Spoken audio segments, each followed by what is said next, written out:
네, 오늘 주제인 빅터 로스차일드가 반미의 기원인 이유, 이러한 얘기를 하는 사람은 전 세계에서 인드라밖에 없는 걸로 알고 있습니다. 세계 최초죠. 그래서 이거에 대해서 여태까지 뭐 다 이전 방송에서 얘기했지만 종합 정리하는 의미에서 다시 한번 말씀드리겠습니다. 첫 번째는 정치적인 관점에서 본다면 20세기 전반에는 파리 로스차일드가 1930년 이전에는 파리 로스차일드가 국유본 황제였고, 그렇죠. 33년에 죽습니다. 그 양반이 34년인가 33년인가 제임스 로스차일드인가 파리 로스차일드, 그분이 국유본 황제였고, 그 다음에 30년부터 한국전쟁 53년까지는 버트란트 러셀이 국유본 황제였고, 그 다음에 54년부터 1973년까지는 빅터 로스차일드가 국유본 황제였고, 73년부터 2000년까지는 데이비드 록펠러가 국유본 황제였고, 2000년부터 2017년 요 한 15년 17년간은 제이 록펠러와 대록주 사이에서 하여튼간에 어떤 차기 국유본 황제가 정해지지 않았던 혼란기였다고 할 수 있으며, 2017년 정확히는 2019년 이제 이든영 취임과 함께 2019년부터 정식으로 대록주가 황제가 됐다, 국유본 황제가 됐다, 이렇게 보시면 되고요. 그 다음에 이제 미국 대통령을 임명한 그러한 관점에서 본다면 미국 대통령 이제 아이젠하워, 트루먼,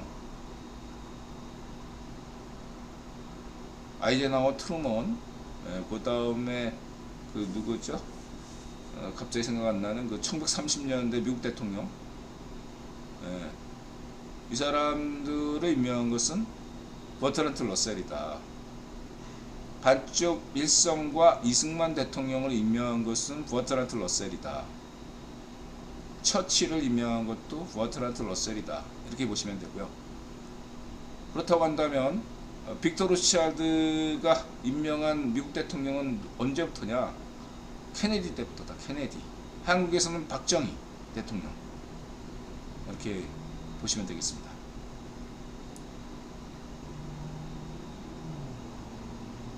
자, 그런 점을 고려하고 지금부터 말씀드리겠습니다.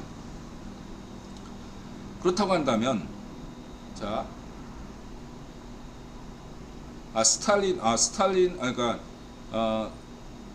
레닌은, 그럼 소련 같은 경우는 레닌을 임명한 누가 임명했나? 파리 로스차일드, 제임스 로스차일드가 임명한 거고요, 레닌은. 그래서 버트란트 러셀은 레닌을 싫어했어요. 그러면은 스탈린은 누가 임명했나? 버트란트 러셀이 임명했습니다. 버트란트 러셀이 임명했고, 후르시초프는 누가 임명했나? 빅터 로스차일드가 임명했어요. 이렇게 보시면 되고, 모택동은 누가 임명했나? 버트란트 러셀이 임명했습니다. 등소평을 임명한 것은 데이비드 록펠러죠. 참고하시고요. 이 정도는 좀 그냥 이제는 구문론 관점에서 상식으로 아시고 가시면 되고요. 빅터 로스차일드가 반미를 한 이유는 간단하게 자기가 위치한 지역이 영국이잖아요. 영국을 중심으로 해서 좌소련, 자기의 식민지, 직영지, 소련, 좌소련, 우미국, 좌모스크바, 워싱턴, 이렇게 어떤 식으로 자기가 파리 로스차일드 시절부터 강점으로 여겨왔던 금융과 정보기관과 금융을 통해서 장악했어요. 근데 특히나 제임스 로스차일드 같은 경우는 금융에 나름대로 알았던 사람이기 때문에 두 가지를 병행했다면 빅터 로츠차일드는 금융의 재주가 없었기 때문에 거의 대부분을 정보부에 의존했다. 이 빅터 로츠차일드는 007 영화에 나오는 세계 정보를 꿈꾸는 스펙터의 실존 인물이 빅터 로츠차일드입니다. 예, 그래서 이렇게 했는데 여태까지 그러면 자기가 딱 54년에 빌더버그 만들면서 예, 세계를 장악했어. 그래서 그러면은 예, 견제를 해야 되잖아. 그래서 얘를 스탈린을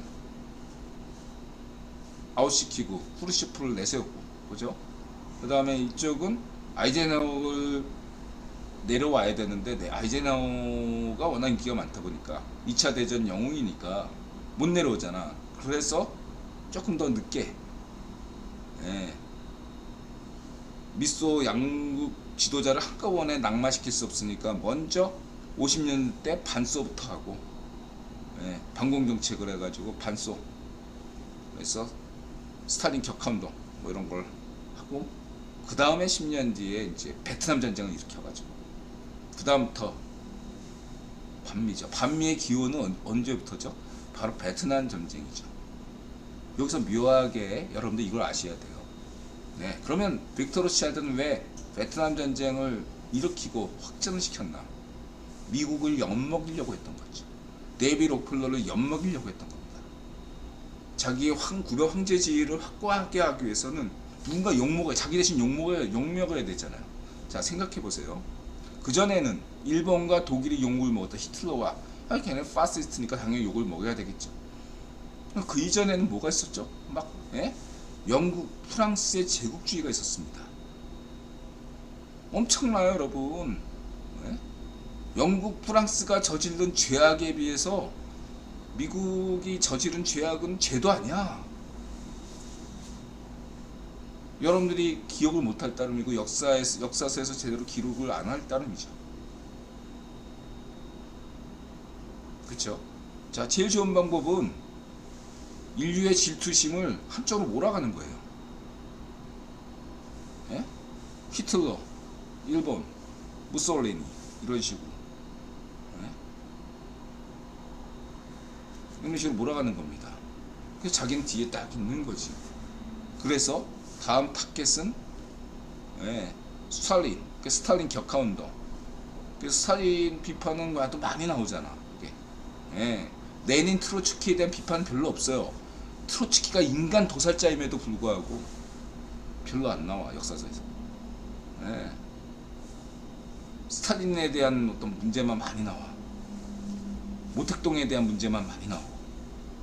모택동 인간 도살자 진짜 파시스트죠. 그건 별개로 하고, 어쨌든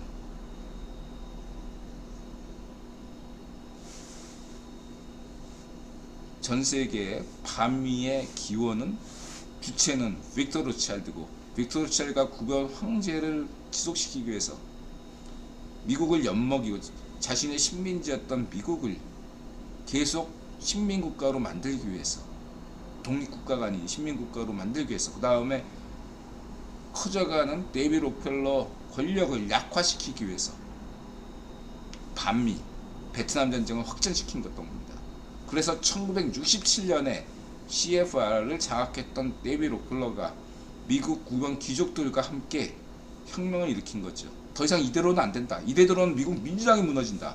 미국 민주당이 무너지고 좌익파시죠 미국 노동당이 들어선다. 이러한 어떠한, 그리고 미국은 망한다. 이런 경각심 속에서 미국 CFR을 중심으로 해서 혁명을 일으킨 거죠. 그래서 그 혁명이 1973년에 성공을 거두고 빅터 로츠차일드는 구별 황제 자리를 내놓는 거죠. 이게 정치적인 큰 그림이라고 보시면 되겠습니다. 그 이전에도 이런 일이, 반미 이런 게 한두 번 있었던 게 아니에요. 자, 그거를 지금 전면적으로 정치적으로 두 가지만 얘기하겠습니다. 첫 번째, 여전히 대륙주 황제인데 여전히 왜 반미야? 아직도 일각에서 우리 좌익파시오 민주당 반미면 어때? 반쪽 놓으면 이런 애들이 아직도 죽어도 죽은 건지 아닌 것처럼 좀비처럼 날뛰고 있는데 대륙주 한계가 있는 거 아니야? 아니죠. 잘 생각해 보시면 되고, 그 다음에 이제 반중의 시대가 왔단 말이에요. 반중의 시대예요. 이건 한번 이렇게 정하면 바뀌어지지가 않습니다. 예. 이제 반중의 시대가 된 겁니다. 도래한 겁니다. 반중의 시대 언제까지 갑니까? 1년에 끝나는 거 아닙니다. 친중의 시대가 무려 50년 동안 친중의 시대였어요. 73년 핑퐁 해가지고 지금 2023년 아닙니까? 50년 동안 친중의 역사였어요, 여러분. 앞으로 50년, 향후 50년은 반중의 시대입니다, 여러분. 반중의 시대로 갑니다, 여러분. 잊지 마시기 바라고요. 아셨죠? 예, 그렇게 가는 겁니다. 그럼 반중은 누가, 반중의 기원은 누굽니까? 대륙주죠. 대륙주 부흥지. 이렇게 보시면 되겠습니다. 예, 이런 큰 그림을 여러분들이 외면하시면 안 돼요. 예? 아셨죠? 예. 아 그러면 이런 이제 음모론에 쩔은 애들은 그럼 다음은 미국이 그랬듯이 중국이 다음 뭐 이렇게 되는 거 아니냐? 안 됩니다. 예. 안 돼요. 내가 장담할게요. 중국 그런 능력이 안 돼요.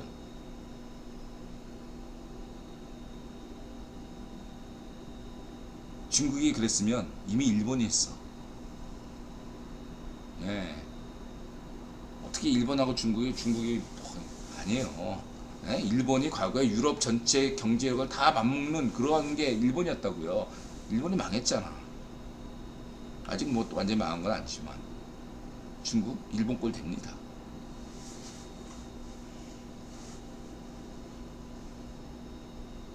세계 중심 국가라는 건 아무나 되는 게 아니에요. 예.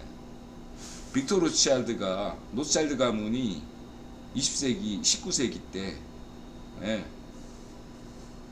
견제가 없었겠습니까? 항상 있었어요. 예. 로스차일드 그만 금융 재벌이었습니까? 그 전에도 많았어요. 그런 금융 재벌들 다 아작내고 우뚝 선 게 로스차일드 가문이었고, 그 다음에 9번 이쪽 버트란트 러셀 이쪽도 프리메슨 세력이 있잖아요. 네? 버트란트 러셀의 어떤 중심은 어쨌든 전 세계 프리메슨의 중심, 요즘 프리메슨의 중심도 미국에 가 있지만 얼마 전까지만 해도 그래도 전 세계 프리메슨의 중심은 영국이었잖아요. 그런 것들이 뭔가 조직적으로, 이념적으로 뭔가 이렇게 다 있어야 되는데 중국이 뭐 있어? 아무것도 없는데. 껍데기만 화려할 따름이지. 음모론들은 그런 것들을 간파하지 못하고 있다 이거죠. 기존의 어떤 음모론들은. 그러니까 이들은 여러분은 그런 음모론은 그냥 비판적으로 보시면 되겠다. 이렇게 말씀드리고, 이제 종교적으로 관심 있는 분들은 이게 뭐 예를 들면 뭐 종교 일치, 세계 종교 일치 운동 뭐 이런 것들은 다 그것도 빅토 로스차일드 시대에 필요해서 미국을 견제하기 위해서, 자기의 식민지 관리 위해서 필요했던 게 종교에서 각 종교계 뭐 이렇게 이런 애들을 파견하고 카톨릭을 움직이고 기독교를 움직이고 불교를 움직이고 막 이랬던 거예요. 해방신학을 뭐 누가 만들었겠어. 해방신학은 최종 승인한 건 빅토 로스차일드지만 인들아 볼 때 해방신학의 원산지는 파리 프리메슨 쪽이라고 저는 보고 있어요. 전 세계 어떤 민족 해방 운동 뭐 이런 거 있죠. 해방 신학 뭐 이런 것들은 사실 이 프랑스에서 많이 나와요, 여러분. 프랑스 철학 막 같잖아. 아무도 이제 프랑스 철학 안 읽어요. 해방 신학 끝났어요, 여러분. 아직 그냥 지금 뭐 천주교 사제들이, 카톨릭 사제들이 10대 20대 때 막 읽었던 거, 산호맹 애들이 읽었듯이 그런 거 해방신학, 지금 그걸로 이제 지금 애들이 숙골통이 돼가지고 그거 안 바뀌거든. 그래서 뭐 주교 뭐 이렇게 사제되고 그런 건데, 얘네들은 그냥 포기하세요. 그냥 그 인생대로 사는 거. 어차피 옛날 중세시대 때 로마 카톨릭 사제도 다 꼴통들이었잖아. 헛똑똑이들이었잖아요. 부패하고 타락하고 세속에 쩌든 애들이에요. 걔들이 무슨 신 때문에 무슨 뭐 하겠습니까? 지 이권 때문에 그런 거지. 이권 때문에 뭐 이렇게 약점도 잡혔겠지. 뭐 이렇게 평신도 하고 떡치다가 걸려가지고 약점 잡혀가지고 넌 앞으로 나한테 충성해라 하면은 넌 약점 잡혔을 수도 있고, 그쵸? 예. 그렇게 보시면 되는 겁니다. 예. 그렇게 보시면 되고, 예. 근데 그게 또 바뀌었잖아요. 데이비 로플러가 이것들을 또, 예, 하기 위해서 음악 교황을 바꿨죠. 폴란드, 그동안 이태리 출신의 교황이었는데 그거를 딱 바꾼 사람이 데이비 로펠러, 브레진스키. 브레진스키가 폴란드계 유대인이니까 같은, 예, 바오로 폴란드 출신의 교황으로 바뀌었잖아. 이게, 예, 여태까지 빅토르 차일드 뭐 이런 애들이 한 거고, 이 바오로 2세가 그 폴란드 교황이 바로 이제 데이비 로펠러가 임명한 교황이다. 이렇게 보시면 되고, 예, 그 종교도 이제 이렇게 해서 바뀌는 겁니다. 예, 뉴라이트, 기독교계에서 뉴라이트 나왔잖아. 그럼 누가 만들었어? 데이비 로펠러가 만든 거예요.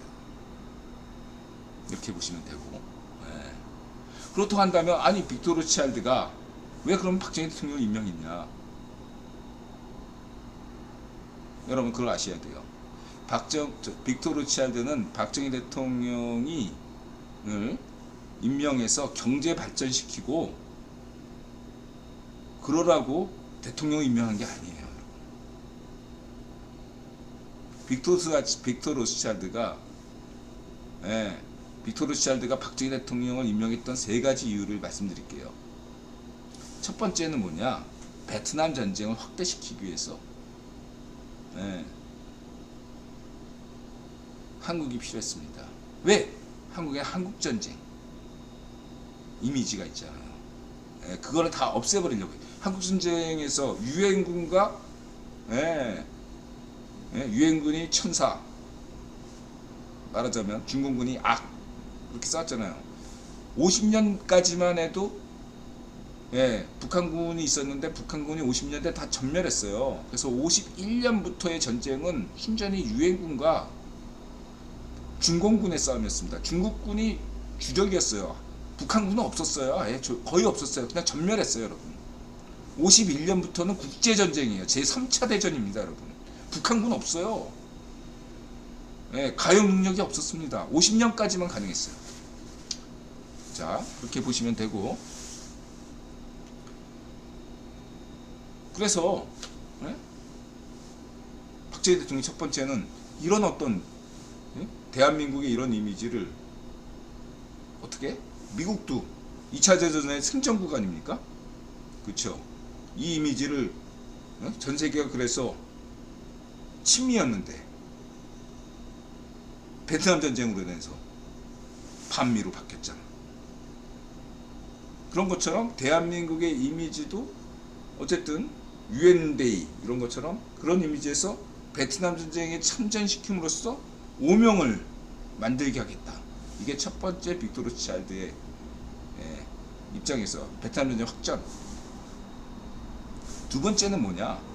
큰 그림은 그거예요. 두 번째는 인드라가 강조했듯이 그게, 반쪽 일성도 버트란트 러셀이 임명했단 말이에요. 예. 근데 이제 북한에는, 예, 친소파가 있고 친중파가 있었단 말이에요. 그렇죠? 모택동파가 있고 스탈린파가 있었는데 스탈린이 되졌잖아. 예. 크루시초프는 빅토르 차일드, 모택동은 누구? 예. 버트란트 러셀이란 말이에요. 그러니까 버트란트 러셀하고 전임 구명 황제인 버트란트 러셀하고 신임 구명 황제인 빅토르 차일드가, 예, 딱 북한을 두고서 얘 어떡하지? 이렇게 하는데 북한까지, 이 북한마저도 이렇게 해버리면, 예, 이 중소 관계가 생각 이상으로 갈등이 커질 수밖에 없으니까 그냥 내비두자. 예, 제가 뭐, 예, 북한은 그냥, 예, 그냥 어차피 별볼 없는 데니까 그냥 분단 체제를 유지하고, 분단 체제 유지하려는데 반쪽일성만한 놈이 있어? 막 이러면서 그냥 놔둔 거예요. 근데 반쪽일성이 지가 혼자서 잘난 것처럼, 예, 막 자기가 등거리 외교로 잘한 것처럼, 예, 해대고 헛질을 하니까, 예? 빅토르 첼리가 그 꼴을 또 못 보는 거 아니야. 그러니까 자, 박정희 대통령 임명해가지고 경각심을 가져라 그랬던 겁니다. 판쪽이 쏜 걸 착각하고 박정희 대통령이 내 편인가? 그 생각하고 갇혀 보냈다가 박정희 대통령이 만나주지도 않고 그랬다는 거죠. 그래서 박정희 대통령이 딱 대통령 되자마자 처음에는 막 유대 최초로 시온이 정서, 가짜 문서 시온이 정서를 번역하는 등 처음에는 박정희 대통령이 호응하려고 애썼어요. 빅토르 차일드의 뜻에 따라서. 그래서 뭐 한국의 화폐 개혁도 미국 가서 하지 않고 영국 가서 하고 막 그랬단 말이에요. 근데 빅토르 차일드가 시큰둥한 거야. 박정희 대통령이 원했던 것은 경제 발전이고 경제 개발인데 돈을 안 줘, 투자를 안 해. 그래서 이제 박정희 대통령과 빅토르 차일드가 거리가 점점 멀어집니다. 그래가지고 박정희 대통령 초기에 막 빅토르 차일드가 얘 바꿔야 되나 막 이래가지고 이렇게 했던 거라면, 그래서 60년대 때는 박정희 대통령이 뭘 해도 잘 안 됐던 때예요. 근데 인디라 강조했듯이 박정희 대통령이 오늘날 전 세계 찬사를 받는 대한민국 최고의 인디라에게 단군인의 최고의 인권 지도자로 거듭날 수 있었던 때가 언제냐? 바로 1967년 CFR 그 이후에 박정희 대통령이 베트남 추가 파병 취소한 겁니다. 일당 100, 일당 만, 일당 100. 한국 해병대가 10,000만 더 베트남 전쟁에 파병됐다면 100만 명의 효과가 있거든요. 그러면 베트남 전장을 뒤흔들 수 있고, 오늘날 여러분들이 알고 있는 베트남이 없고 여전히 분단 국가로 남을 수 있을 만큼 한국의 해병대가 10,000명이 엄청난 국위본 귀족들 간의 초미의 관심사였습니다. 만약에 박정희 대통령이 추가 파병했다면 베트남 전쟁이 바뀌었을 뿐만 아니라 전 세계 역사가 바뀌었다. 그러나 박정희 대통령은 청와대 습격도 나름대로 국위본 미션이었어요. 그럼에도 불구하고 추가 파병을 안 했어요. 그게 데이비드 록펠러의 마음을 움직인 겁니다. 미국의 마음을 움직였어요. 그래서 70년대부터 본격적으로 일본 자국은 아무것도 아니에요. 그건 그냥 포항제 참여 좀 해줬던 거지. 70년대부터 본격적으로 투자금이 미국에서부터 들어오는 겁니다, 여러분. 반도체, 중공업 할 거 없이 거의. 그래서 인사동에 데이비드 록펠러가 딱 와서 도자기 하나 사가잖아. 70년대부터 박정희 대통령이 된 거예요. 근데 세계 정세가 베트남이 결국은 넘어갔잖아. 그것도 국위본 질서에서 필요하니까. 왜냐하면 베트남 전쟁을 하루빨리 끝내야 되는 게 데이비드 록펠러예요. 왜냐하면 베트남 전쟁을 질질 끌수록 아프간처럼 어떻게 돼요? 반미만 더 커질 뿐이죠. 그건 빅토르 차일드가 원하는 거였습니다. 그래서 데이비드 록펠러는 어떻게든 베트남 전쟁 끝내야 됐어요. 그렇죠? 그로 인해서 안보 위기가 발생하잖아요. 거기에 대해서 대처하니까 유신 체제가 필요했던 겁니다. 뭐 내부에서는 독재. 저도 몇 쯤에 좌이파이셔 시절에는 경제는 잘했지만 박정희 대통령이 정치는 문제 있지 않냐. 근데 이게 구본론 관점에서 보면은 오원철 경제수석의 얘기대로 70년대 경제 발전과 유신체제 정치는 이건 떼내야 뗄 수가 없는 거예요.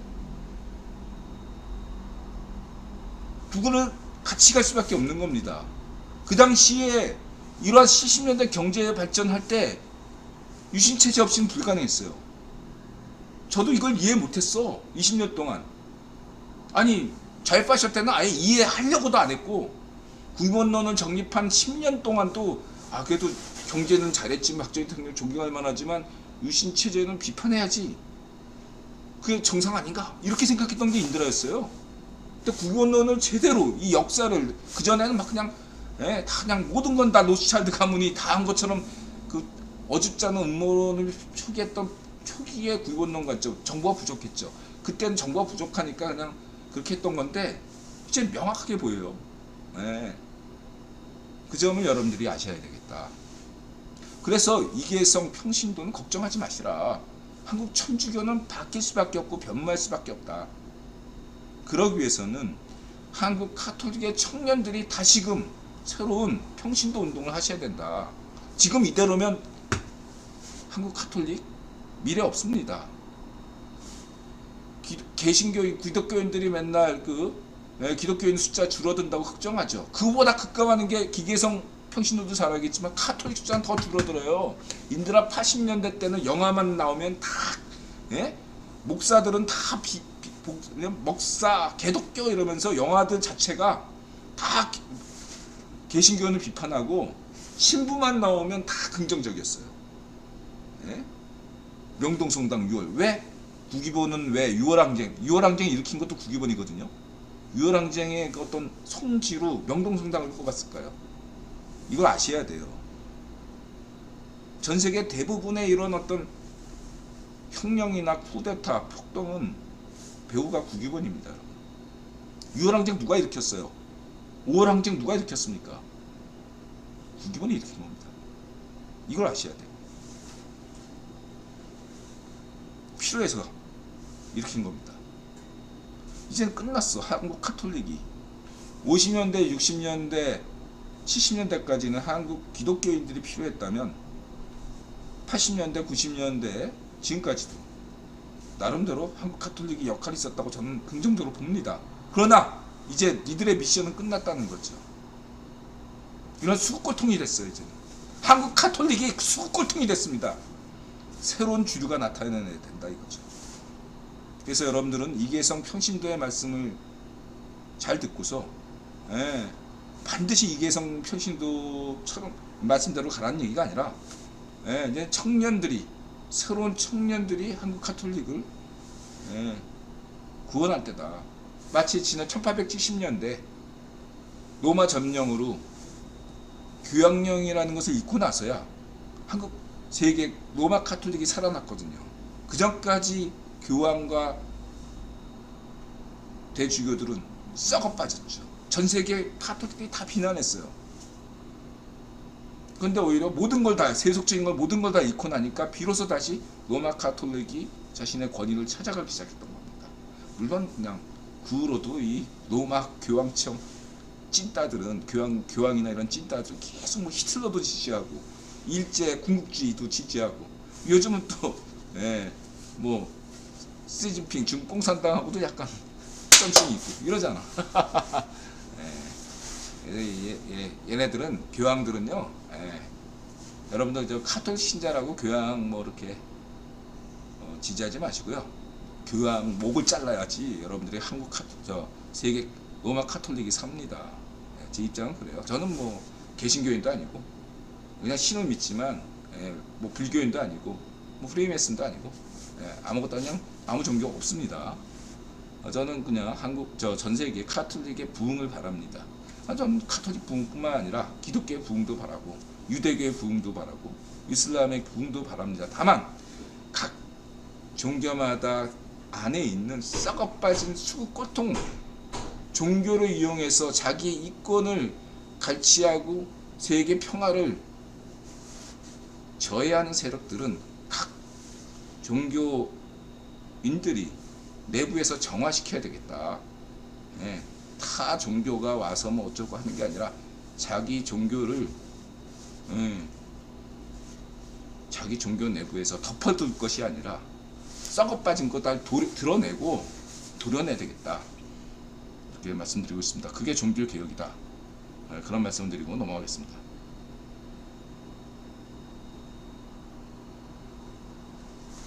자, 그 질문 주실 분들, 어쨌든 빅터 로스차일드가 반미의 기원인 이유. 그래서 그 당시에는 나름대로 빅터 로스차일드 입장에서는 이해할 수 있는 얘기였죠. 그렇죠?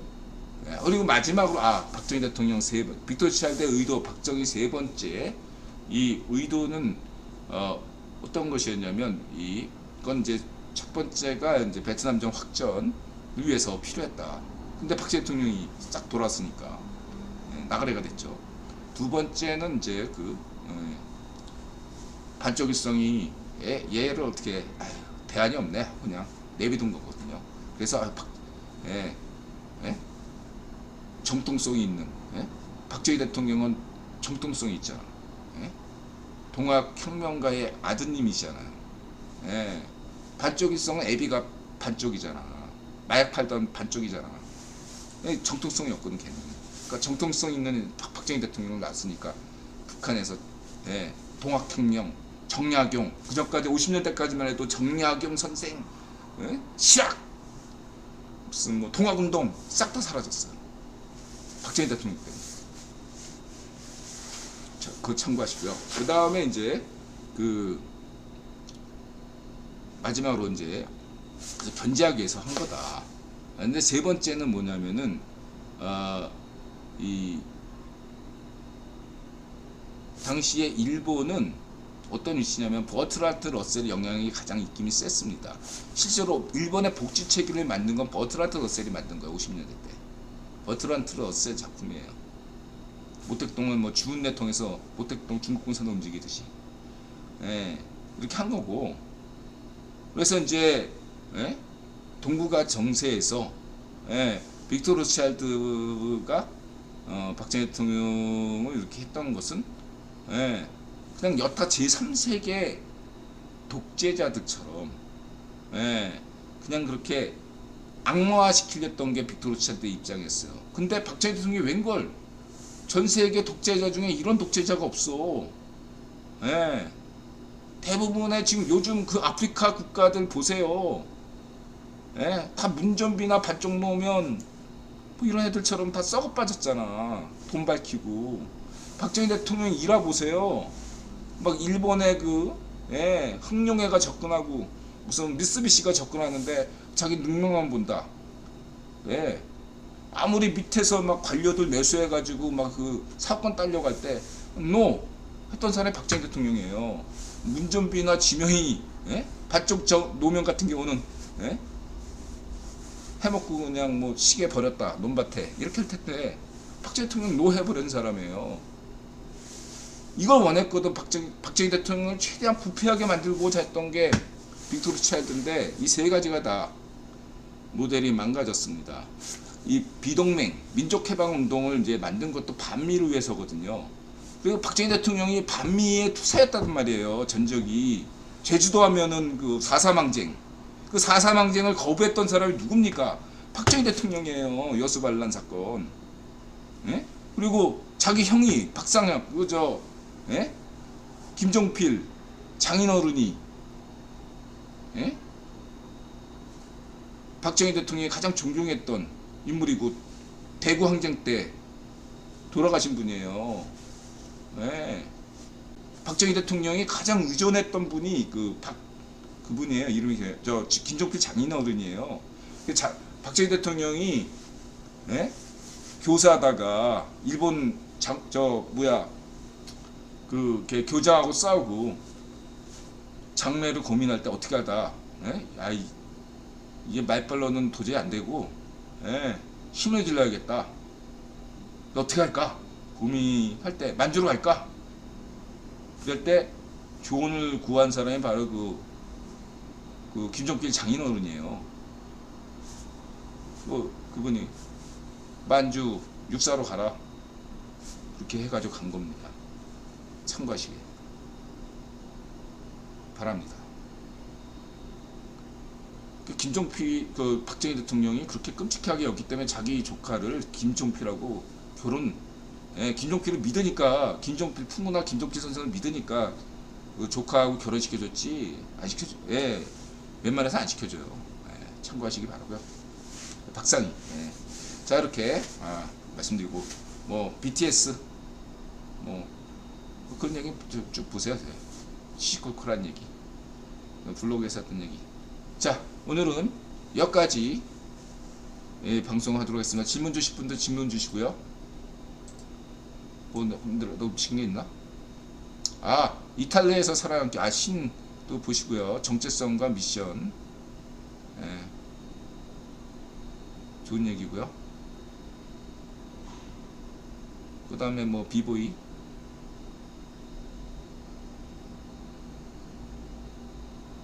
네.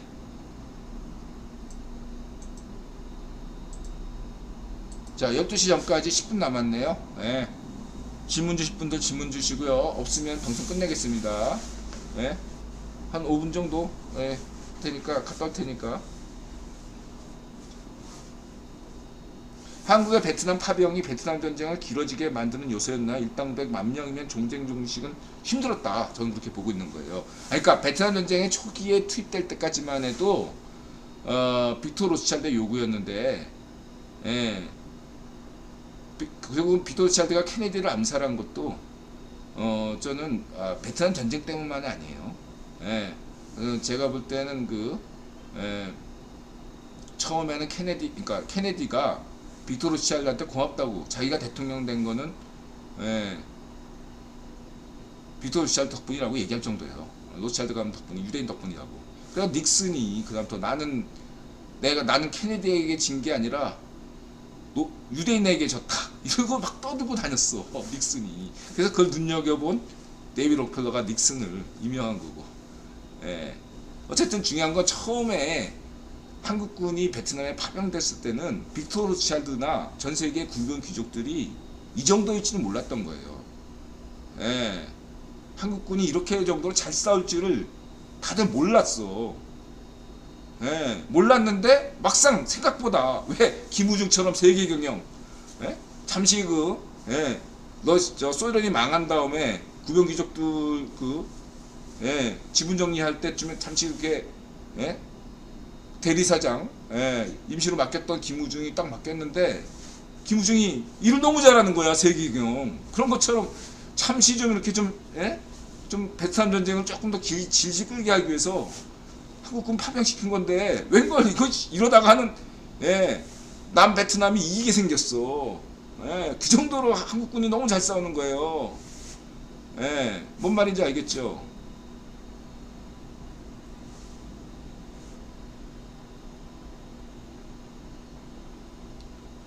그러니까 한국군 파병이 결정적이었습니다. 한국 파병을 만약에 했다면 전쟁 끝나지는 않지. 왜냐하면 밀양 공세를 계속할 거고 여러 가지 말해서 전쟁이 조기에 끝날 수가 없었다는 거예요. 양쪽의 균형 밸런스가 계속 유지돼 가지고 베트남 전쟁이 70년대까지 뭡니까, 그냥 계속 이라크 전쟁처럼 계속 갈 수밖에 없어요.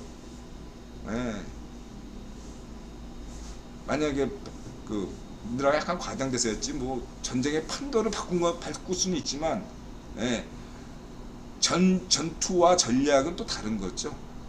아무리 패튼 2차 세계대전에 그리고 한국전쟁에 메가더 장군이 아무리 막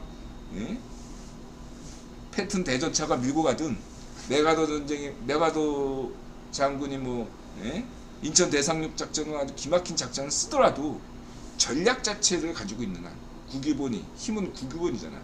그럼 메가더가 해임되고, 그렇죠? 인도라 지연방송에 얘기했죠. 메가더 왜 해임됐습니까? 메가더가 중국으로 넘어가면 안 되거든. 중국이 미국 식민지가 되면 안 되거든. 영국 식민지여야 되니까. 당시에 중국 땅은 누구 거?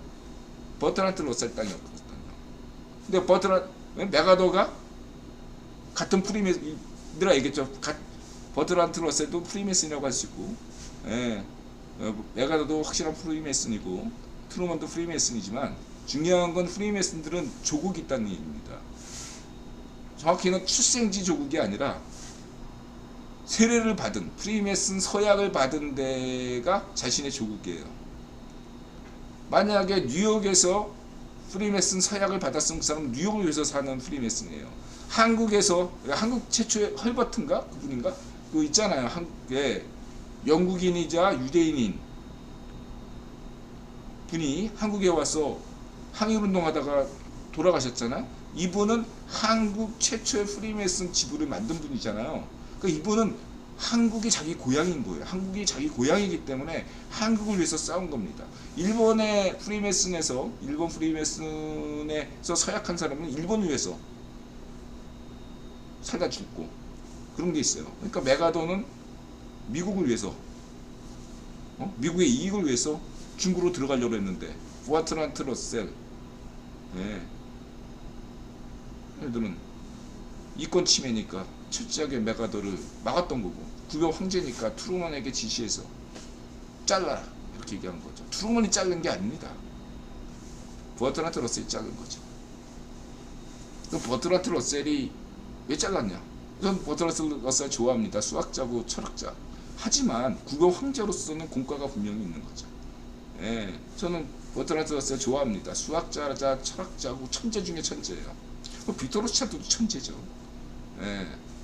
공과가 분명히 있어야 됩니다, 여러분. 그렇게 말씀드리고,